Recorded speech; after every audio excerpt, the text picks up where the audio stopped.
Buenos días, tardes o noches tengan todos los compañeros y compañeras del equipo, según el momento donde vean esta presentación que, como ustedes van a ver, va a estar referida a la ética de las empresas, pero más que de las empresas, lo vamos a llamar, siguiendo el modelo de la Cortina, ética de las empresas y de las organizaciones. Aunque, por supuesto, tenemos en cuenta que las propias universidades en El Salvador funcionan realmente como empresas. O sea, eso realmente hay que reconocerlo, hay que estar claro al respecto. Pero, repito, vamos a seguir el modelo de la Cortina que plantea que más que una ética de solo las empresas, hay que verlo como de todas las organizaciones que de una u otra manera concurren en el desarrollo de una sociedad determinada. Al respecto, voy a eh, compartir la presentación con ustedes. Aquí ustedes ven ética empresarial y de las organizaciones. Ese es el nombre que le vamos a dar a esta presentación. Eh, Como tal, eh, ¿cómo definimos esa ética de las organizaciones? Eh, lo voy a leer. Son las normas y principios éticos que se utilizan para resolver los diversos problemas morales o éticos dentro del contexto de las organizaciones. Una definición, yo diría, bien clara, que, repito, funciona tanto para todas las empresas como para todas las organizaciones que de una u otra manera concurren en el desarrollo social, en muchas veces las propias controversias, dilemas, etcétera. Eh, Ahora, hay que tener en cuenta, se los leo, que este significado tan general y de algún modo amorfo, yo diría más que amorfo general, de la ética empresarial y de las organizaciones, en general no se articuló claramente y ni siquiera fue identificado como fenómeno hasta que se desarrolló la ética empresarial como disciplina académica el pasado siglo XX. O sea, esto se empieza a analizar, se empieza a ver a partir del pasado siglo, especialmente en la segunda mitad del pasado siglo, años 60, años 70, que se empieza a analizar como disciplina académica a partir de, por supuesto, un estudio sistemático que se va a realizar en la moralidad, en la práctica del negocio, prácticas empresariales, los valores y todo lo que encontramos en la realidad. Y a partir de esta relación con, primero con las empresas, según Adela Cortina, ha pasado a todas las organizaciones que de una u otra manera concurren en el desarrollo de la sociedad. Entonces, la ética empresarial emergió como disciplina académica a finales de los años 60, 70, perdón, del pasado siglo, con la incorporación a este campo de un grupo de filósofos, en el caso de los filósofos en habla castellana, especialmente de la figura de la doctora Adela Cortina. ¿Cuáles van a ser los objetivos de la ética empresarial y de las organizaciones? Aquí como objetivo, yo diría como objetivo general, realmente es que lo hemos planteado, aceptar, oigan, y estén bien alertas al respecto, aceptar que la primera idea que debe venir a la mente en el momento de enterarnos de actividades profesionales poco claras realizadas por un colega será la consideración. O sea, lo primero que nosotros vamos a considerar que estas actividades están realizadas por un profesional fraterno. ¿Qué quiere decir esto, compañeras y compañeros? Y yo diría que muchas veces lo contrario de lo que ocurre. Normalmente cuando hay algún tipo de problema relacionado con una persona que trabaja en la institución que nosotros laboramos, casi siempre el sentimiento que ocurre es un sentimiento negativo. O sea, ha hecho esto, ha hecho lo otro. O sea, se presupone de culpabilidad a una persona.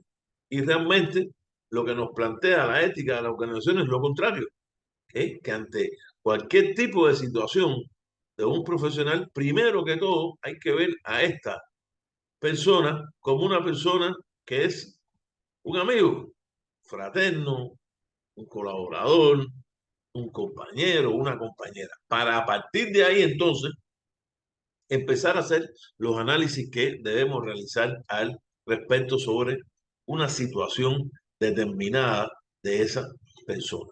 Entonces, ¿cuál sería el segundo objetivo de esta ética de las organizaciones? Evaluar todo trabajo profesional realizado por otros y por otras desde una perspectiva objetiva, crítica y amistosa, otorgando a ellos el beneficio de la duda y considerando siempre que la información y circunstancias pasadas en cada caso muchas veces no son tan claras y evidentes como lo son una vez que el problema ha evolucionado hasta el momento en que él se hace o en que hacemos realmente una segunda valoración. Y puede ser una segunda, puede ser una tercera valoración, y debe considerar la posibilidad de los que se vieron involucrados en un hecho por ignorancia o por voluntad, no necesariamente proporcionaron toda la información precisa y verídica en la indagación anterior. ¿Cuántas veces hemos visto esta situación que se ha creado una especie de estado de opinión en una organización determinada por una actitud, por un trabajo incluso de un compañero o una compañera, de un colega, y lo que ha ocurrido es que ya de por primera instancia estamos haciendo culpable a esa persona. Sin embargo, después cuando se empiezan a hacer las valoraciones de un caso, de este caso determinado, nos damos cuenta muchas veces que la información con la que se tenía y con la que se estaba tomándose esa opinión no era la información más verídica, no era toda la información era parcial, etc. En tercer lugar, evaluar que no es ético y si es dañino para todo un proceso en cualquier organización, institución, empresa, en menosprecio por razones maliciosas respecto de su capacidad profesional, su conocimiento, sus calificaciones, sus habilidades o enjuiciar los servicios o acciones de otro profesional, ni tampoco lo es la implicación con palabras, gestos o acciones de que un colega frente a un hecho determinado ha sido mal o inadecuadamente manejado. La utilización de este impropio menosprecio con propósito de inducir a un directivo, colega o funcionario a emitir juicios reprobatorios es totalmente condenada y por supuesto es totalmente antiética y por supuesto yo diría que fuera de cualquier sistema moral que se analice. O sea, si alguien está hablando de una persona, digamos, porque quiere su puesto, eh, porque quiere el reconocimiento que tuvo ese colega, su actuación realmente es una actuación extremadamente que hay que criticar y realmente condenar, porque eso sí es una actuación antiética. E incluso yo siempre he pensado que si un colega tiene algún tipo de problema, a lo mejor el problema no fue realmente voluntario, a lo mejor se equivocó. Y yo creo que ahí eso es importante también tenerlo en cuenta y debemos analizar una situación de este tipo, por supuesto, y analizarla con relación a que eh, se puede incluso salvar a esa persona, salvar su trabajo, su puesto, porque en errores yo creo que caemos todos y podemos cometer todos, incluso en nuestro centro laboral, ¿no? Y de esos errores muchas veces que se aprende. Cuando no hay errores realmente no tenemos la experiencia para aprender. Pero entonces, esto yo creo que también, por supuesto, compañeras y compañeros, debemos tenerlo en cuenta. Entonces, al respecto, nos hacemos la siguiente pregunta. ¿Cuál es la función de la ética empresarial y de las organizaciones? ¿No dice cuál es la función? Yo diría, ¿para qué sirve, no? ¿A qué nos lleva? Y yo mismo me doy esta respuesta. La ética empresarial y de las organizaciones es una rama de la ética aplicada. Se ocupa del estudio de las cuestiones normativas de naturaleza moral que se plantean en el mundo de los negocios, la gestión empresarial, la organización de una corporación, las conductas en el mercado, las decisiones comerciales, el desarrollo de las organizaciones. Todo esto es, yo diría, el, como eh, las funciones fundamentales que va a tener la ética empresarial, ¿no? O sea, va a revisar como disciplina qué es lo que ocurre en todas las organizaciones que concurren en una sociedad determinada. Siempre teniendo en cuenta, compañeros, eso no se puede puede haber una ética aplicada para, eh, de manera general, de manera académica, pero siempre hay que tener en cuenta que su aplicación de todas maneras tiene que analizarse a partir de un fenómeno concreto, porque no es lo mismo analizar una situación, por ejemplo, en el caso de El Salvador, de una organización determinada, que en los Estados Unidos. Incluso muchas veces las leyes son distintas bajo las que operan. Sus códigos de ética también son distintos a los que operan. Si se tiene autonomía, cuánta autonomía o no para aplicar esos códigos de ética, todo esto tiene por supuesto que ver con esa función de la ética de las empresas y de las organizaciones de manera general. Ah, ¿cuáles son los principios fundamentales de la ética empresarial? Yo he puesto aquí 7 principios que son los que aparecen en teoría en, relacionados a esta disciplina y por supuesto a cómo debemos ver la ética de las organizaciones nosotros, ¿no? Y analizarlo a partir de eso. Por supuesto, siempre se pueden tomar unas consideraciones propias y valoraciones, ¿no? Que están relacionadas también a esas propias organizaciones donde trabajamos, incluso de manera subjetiva, porque cada uno de nosotros como sujeto tiene eh, características, tiene sus ideas, tiene sus valores, su escala de valores, etcétera. En una organización en que la ética empresarial tenga cabida esto es una relación de uno con otro. Justicia, esos principios deben ser la verdad, asimilados y practicados por el respeto a todos los miembros de la empresa y la tolerancia con respecto a la libertad de la propia institución, de los trabajadores, los proveedores, la competencia, los clientes, la comunidad, el medio ambiente, con la seguridad, donde se llevan a la práctica principios de la legalidad, principios éticos fundamentales dentro de una empresa a través de un código ético.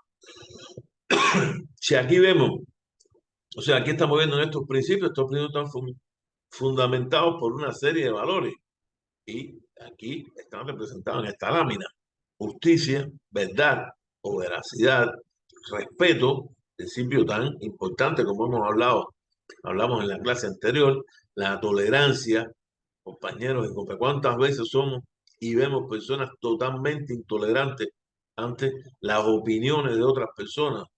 Algo que realmente es nefasto en el trabajo de una organización determinada. La propia libertad, ¿no? Porque todas las instituciones tienen una libertad de operar. Cuando se habla de ese concepto: libertad de expresión, libertad de empresa, libertad de pensamiento, libertad de voto, ¿no? La libertad como valor con una serie yo siempre digo, como una serie de apellidos que hacen que ese valor funcione en diferentes aspectos de nuestra vida diaria y hoy día en una sociedad en general, de manera determinada. La seguridad también, principio que está más bien relacionado, por supuesto, con la ética empresarial, porque eh, es la manera de afirmar en la práctica de estos principios como tal, o sea, llevarlos a la práctica, y la propia legalidad que está estrictamente fundamentada en el código de ética que tiene que tener una organización determinada. En el caso de las universidades, todas las universidades tienen un código de ética, ¿no? Yo realmente no, es incluso algo así como de manera eh, obligada. Todas tienen un código de ética y tienen diferentes inspecciones de del Ministerio de Educación o de la Dirección de Educación Superior. Siempre es uno de los puntos fundamentales, e incluso tener en cuenta que aparte de que en las universidades como organizaciones de educación hay un código de ética general, muchas veces para cada uno de las áreas operan también códigos de ética específicos. Por ejemplo, en investigación, las direcciones, unidades, nombre que tengan de investigación, tienen su propio código de ética, que casi siempre ha sido aprobado por el Consejo Superior Universitario, el directorio, bueno, el nombre que tengan los que de una manera colegiada finalmente toman las decisiones en una organización de educación. En este caso no me estoy refiriendo a las universidades.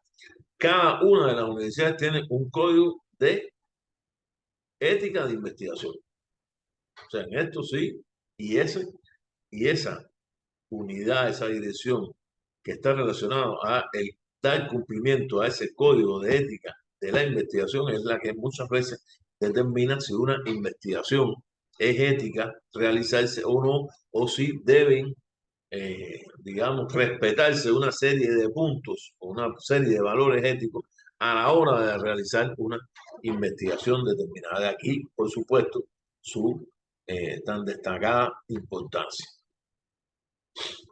¿Qué es el código de ética de una organización o empresa?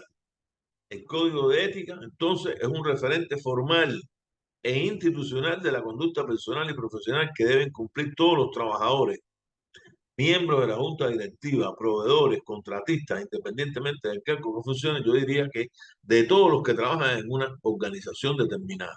Y cuando uno dice, está hablando de un referente formal, es cierto, un referente formal, pero ese referente formal debe llevarse a la práctica. Si solamente hay un código de ética por cumplir una norma legal o una norma formal o una inspección y no se aplica en la práctica, entonces realmente estamos cayendo en problemas que yo diría que realmente son graves porque no se está aplicando en la práctica un código de ética en esa organización específica. Entonces, ¿cuáles son los beneficios? Porque yo creo que esto también es importante. Se está aplicando y cuando se aplica es porque tiene beneficio. Si no tiene beneficio y lo que tendría sería, o sea, perjudicaría el trabajo de una organización, por supuesto no se aplicaría. Pero entonces, esto es lo contrario. Aquí sí hay beneficio. La ética empresarial de las organizaciones tiene beneficios. Yo he puesto aquí, eh, yo diría, tres que a mí me parecen importantes. Pueden haber muchos más, por supuesto. Primero, un ambiente de respeto laboral contribuye a que el trabajo sea más eficiente. Junto con la ética interna, las compañías también deben preocuparse por respetar su entorno. Esto sería el primero, ¿no? Ese respeto que debe haber en todas las organizaciones. Respeto desde los máximos directivos hasta, por supuesto, el último motorista de una organización determinada, ¿no? En empresas y organizaciones donde existe un ambiente de respeto, o sea, se ha creado ese ambiente a los valores éticos, todos entienden que el logro de sus objetivos no justifica utilizar medios éticamente objetables. Esto es una cosa bien importante, compañeros.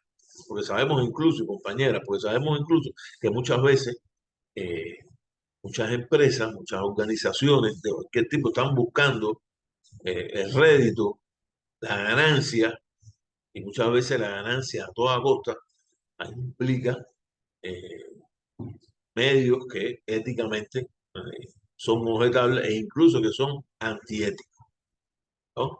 Cuando se le exige a una persona un cumplimiento o que ese cumplimiento implique una ganancia, casi siempre lo que va a traer consigo es que esa persona actúe de una manera que éticamente es objetable mínimamente o incluso lo obligan a actuar de una manera antiética. En organizaciones donde la política formal está enfocada solamente al logro de objetivos económicos, sus integrantes fácilmente se olvidan de los principios éticos. Yo creo que todos sabemos a qué me estoy refiriendo. Esta visión desanima al personal porque les origina un conflicto entre sus convicciones morales y las exigencias del logro de metas económicas impuestas por la empresa o incluso por cualquier organización, ¿no? No voy a poner ejemplos, pero yo creo que eh, son muchos. Yo diría que en el caso de Salvador, por experiencia personal, lo he visto en muchísimas eh, compañías telefónicas, bancos, ¿no?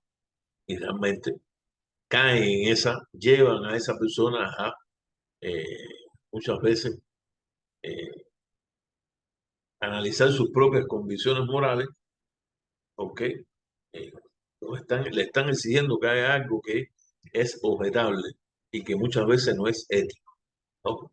Y esas personas a veces se lo obligan a actuar de una manera antiética. Y otras muchas personas no le queda más remedio para mantener su ética y sus principios que renunciar a ese trabajo con las afectaciones que puede tener de manera personal y de manera familiar. El fenómeno de los valores compartidos, algo que también está muy relacionado al tema de la ética de las organizaciones. Se produce el fenómeno de los valores compartidos cuando las personas desean identificarse con su organización, necesitan confiar y creer en la corporación para la cual trabajan, en la organización para la cual trabajan, puesto que contribuyen con su esfuerzo al éxito de ellos. ¿Eh? Este vínculo de valores compartidos es fundamental para todo lo demás. Se pone énfasis en la empresa, en la organización, como la entidad en la que trabajan, con la que se identifican y que merece la admiración de sus colaboradores, así como la sociedad.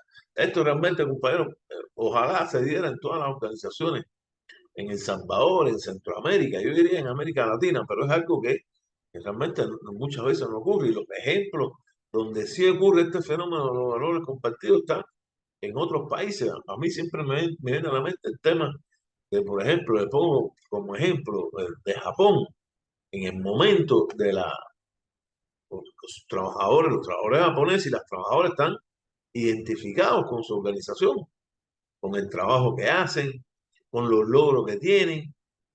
Y vino la pandemia del COVID-19 y, contrario a lo que pasó en muchos países del mundo, donde fueron realmente cesados una gran cantidad de trabajadores y trabajadoras que realmente hay que cuestionar entonces para qué sirven esas empresas cuando en una situación de esta lo que hacen es despedir a sus trabajadores y trabajadoras. En Japón, eh, tanto la directiva, o sea, desde los principales directivos de las empresas, de las organizaciones, hasta el último trabajador, todos se recortaron sus salarios, pero nadie fue despedido hasta que pasara ese mal momento, o sea, un momento de retrotraerse desde el punto de vista de los beneficios, pero lograr eh, yo diría ese gusto a trabajar en esas empresas, en esas organizaciones, de mantenerlas vivas, de mantenerlas trabajando, porque sus trabajadores, todos sus trabajadores, están identificados con el trabajo de esas empresas. Y ojalá este ejemplo, que es un ejemplo tan, eh, yo diría tan importante para el trabajo de las organizaciones, ocurriera también en nuestros países, o sea, en Centroamérica, en América Latina, donde lo sabemos que lo que ocurrió fue prácticamente lo contrario y la mayoría, muchas personas fueron cesadas, dejaron su trabajo, lo echaron. Esa es la verdad. Entonces, que esas personas después, ¿qué consideración pueden compartir un valor? El valor de esa de la empresa cuando están trabajando en otro lugar, no, porque cuando llegan, lo que llegan es realmente con esa experiencia negativa. Y cuando llegan, entonces, lo que están pensando es, bueno, si mañana ocurre algo, me van a volver a echar. Entonces, ¿para qué tengo que trabajar bien? ¿Para qué tengo que ser buen colaborador? ¿Para qué tengo que tener resultados si al final no se va a agradecer lo que hemos hecho? ¿No? Y haber querido a la empresa no va a valer para nada, ¿no? Porque es lo que ocurre cuando se tiene una experiencia negativa de este tipo, o cuando se tiene incluso más de una experiencia negativa de, este, de esta índole. ¿Cuál es el comportamiento que tienen que tener los directivos y jefes de las empresas y organizaciones? Esto también es algo extremadamente importante. En el día de hoy, se los voy a leer, son dos láminas, después voy a hacer una valoración, por supuesto, todas estas valoraciones son desde mi punto de vista, ustedes eh, van a tomar sus propias valoraciones, van a leer otra bibliografía, que yo creo que es lo importante. El comportamiento de los directivos de las empresas y de cualquier organización suele ser señalado como un factor importante para construir una cultura de ética. A veces no solo importante, sino determinante. Es fácil entender cómo se puede motivar a todo el personal a tomar decisiones y tener actitudes éticamente aceptables mediante políticas formales apoyadas y respetadas por los directivos de la compañía. Lo anterior debe hacer a sus dirigentes particularmente exigentes con la ética de quienes integran los niveles superiores de las empresas o de las organizaciones de manera general, ya que si su comportamiento es dudoso, pueden contaminar a las personas que dependen de ellos. Su integridad personal es muy importante. La fortaleza de una organización es su ética interna, las buenas relaciones de los directivos con sus colaboradores, lo cual requiere una fuerte dosis de respeto mutuo que contribuye a la eficacia del conjunto. Empezando, yo creo, compañeros, por el simple saludo que se debe dar por un directivo cuando entra en una empresa. Debe saludar desde el primero que está ahí, que a lo mejor es el vigilante, hasta el último, ¿no? Saludarlos a todos. Es una relación realmente de empatía con sus colaboradores, ¿no? Y actuar con su ejemplo. Si no se da el ejemplo, compañero, si mañana se contrata una persona por las características personales o físicas de esa persona y no por su trabajo y no por su experticia en una función determinada, ¿qué ejemplo realmente estamos dando cuando lo primero que va a decir todos los grupos de colaboradores de esa empresa es que miren, han contratado a tal persona por esto y por esto, cuando realmente aquí, ¿no? Incluso cuando se asciende a personas a diferentes puestos que realmente no tienen las características ni la experticia técnica para hacerlo, pero le cae bien a un jefe, eh, es amigo, es amiga, y entonces, ¿cómo va a trabajar después esa empresa cuando eso está ocurriendo, cuando los principales directivos no dan el ejemplo? Hay que actuar con el ejemplo. Uno tiene que actuar éticamente para poder exigir después a sus colaboradores que también actúen de manera ética. Ahora, esto conlleva, por supuesto, a lo que se ha llamado la ética social de las empresas y de las organizaciones, ¿no? Si hablamos primero de manera interna, ahora hay que verlo también de manera, yo diría, externa, ¿no? ¿Cómo deben actuar las organizaciones y las empresas relacionadas a eh, la sociedad que los rodea? El otro punto fuerte, entonces, es la ética social, dentro de la ética de las organizaciones. Aplicar y practicar esta ética social y particularmente la responsabilidad asumida por la empresa o organización determinada respecto a su entorno, lo que contribuye a su armonía con los valores de la sociedad. Las empresas que adoptan una cultura ética en todas sus operaciones y de veracidad y transparencia en su información financiera tienen una ventaja competitiva muy importante, credibilidad y confianza pública y la fidelidad de todos sus colaboradores. Si no hay transparencia, compañeros, si hay corrupción, porque cuando no hay transparencia, lo que hay es corrupción. Eso es casi que una consecuencia del otro. Entonces, eh, ¿qué fidelidad pueden tener los colaboradores con esa empresa? No van a tener realmente ninguna, ¿no? Porque están viendo que la actuación realmente no implica una ética social que pueden pensar los colaboradores cuando una organización determinada está destruyendo el medio ambiente o cuando no tiene un equilibrio, no se mantiene el equilibrio entre esa organización y el medio ambiente.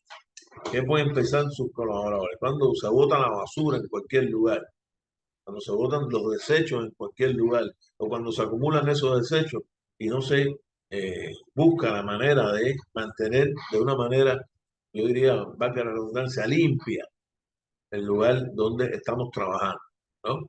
Que cuando estamos hablando del medio ambiente o del ambiente que rodea una organización determinada, estamos hablando también de la salud de sus propios colaboradores. Y si ese ambiente está contaminado, estamos contaminados también nosotros mismos, ¿no? Entonces, la ética es necesaria para crear, incrementar y preservar el valor de una empresa y organización en general. Los inversionistas buscan invertir en las organizaciones que son confiables, donde sus dirigentes y colaboradores son íntegros, que proyectan a la sociedad una cultura de ética en todo lo que hacen.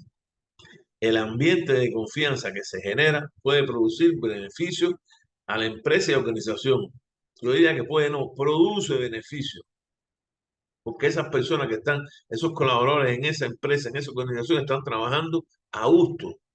Cuando uno trabaja a gusto, trabaja de una manera más productiva, ¿no? Eso va a crear que haya una mayor demanda para sus productos, para lo que hacen, incluso para lo que venden cuando es una empresa determinada. Acceso a mercados de capital, oportunidades de fusión, crecimiento, mejoras en utilidades y mayor precio para sus acciones y en generar riqueza no solo para los accionistas, sino también para sus trabajadores. Está totalmente, yo diría, comprobado que cuando en una empresa hay un ambiente favorable a partir de una ética de la aplicación de esa ética empresarial y de las organizaciones de una manera correcta, esas personas trabajan más, producen más y evidentemente eh, van a tener mayores oportunidades en el mercado. Viéndolo claramente y analizando que todas las organizaciones hoy se mueven en esta sociedad de mercado, porque vivimos en una sociedad de mercado. O sea, decir otra cosa sería algo iluso, ¿no? ¿No? No hay mercado incluso hasta de los estudiantes para una universidad. Los estudiantes que se gradúan del bachiller se convierten en van a mercados donde las universidades tratan de captarlos para que vayan a su universidad. Y a estas universidades y estos estudiantes, ¿a cuáles universidades van a ir a matricularse? ¿No? Ah, importante. Aquí es donde aparece el tema de la ética empresarial. No solo de los precios, no solo del marketing que se puede hacer, que siempre se hace, por supuesto, sino en que esa empresa crea una imagen ética tan importante que hace que eh, ha creado a ver, un estado de opinión tan favorable que hace que entonces estos estudiantes vayan a la universidad tal y no a la tal o más cual que tiene a lo mejor eh, tiene valoraciones o una imagen que no es la más a gusto para un estudiante determinado, ¿no? Las empresas, las organizaciones con responsabilidad social persiguen un grupo de objetivos de los cuales hacer dinero es solo uno. Y por supuesto, nunca debía ser el más importante y no necesariamente el principal. Buscan utilidades, sí.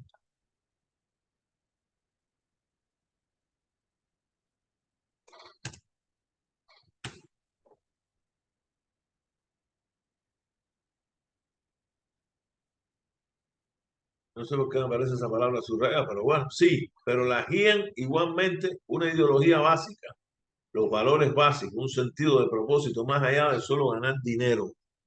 Sin embargo, paradójicamente, ganan más las compañías, las empresas, las organizaciones motivadas solo por el ánimo de lucro, ¿no? Cosa que realmente es eh, algo contraproducente, ¿no? Que realmente es algo que ocurre en el mundo de hoy, ¿no?